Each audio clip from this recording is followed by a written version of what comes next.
உங்களுக்கு ரெண்டு ஆப்ஷன் இருக்கு, 5 மில்லியன் கேஷ், 1/2 crore கேஷ். நீங்க எதை சூஸ் பண்ணுவீங்க? 5 மில்லியன் கேஷ் தான். யா டெஃபினட்டா யாரா இருந்தாலுமே 5 மில்லியன். என்ன கொடுமை சரவணன். 5 மில்லியன் தான். எதனால? நிறைய யூஸ் பண்ணிக்க முடியும். ஓகே. என்ன வேணா பண்ணலாம். 1/2 crore யூஸ் பண்ண முடியாதா? எனக்கு தெரிஞ்சு அது பெட்டர். 5 million better. 5 மில்லியன் வச்சு என்னெல்லாம் பண்ணுவீங்க? பார்த்ததெல்லாம் வாங்கிடலாம். அம்மாக்கு என்ன தேவையோ அதை வாங்கி கொடுக்கலாம். 5 மில்லியன் கேஷா இல்ல 1/2 crore கேஷா அப்படின்னு கேட்டா நீங்க எதை சூஸ் பண்ணுவீங்க? 5 மில்லியன் கேஷ். எனக்கு கொஞ்சம் அது ஹைப்பா தெரியுது அதனால. 5 மில்லியன் எவ்வளவு? 5 மில்லியன்னா ஒரு 5 கோடி. 1/2 crore-னா? 1/2 கோடினா கொஞ்சம் கம்மி தானே. அது எவ்வளவு? 1 லட்சம். 1 லட்சம். என்னடி சொல்ற?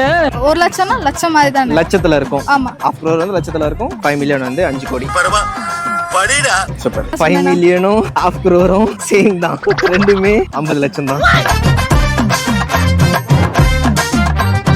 எங்களோட பேஜ் நீங்க ஆல்ரெடி சப்ஸ்கிரைப் அண்ட் ஃபாலோ பண்ணிருந்தீங்கன்னா உங்களுக்கு இப்பவே நான் 500 ரூபாய் தரேன். இல்லங்க, நான் அது உண்மையே சொல்லிடுறேன். இல்ல இல்லையா? ஹானஸ்டா சொல்லிட்டீங்க. Thank you so much. Next time follow பண்ணி வச்சுக்கோங்க. தேங்க்யூ. Okay, thanks.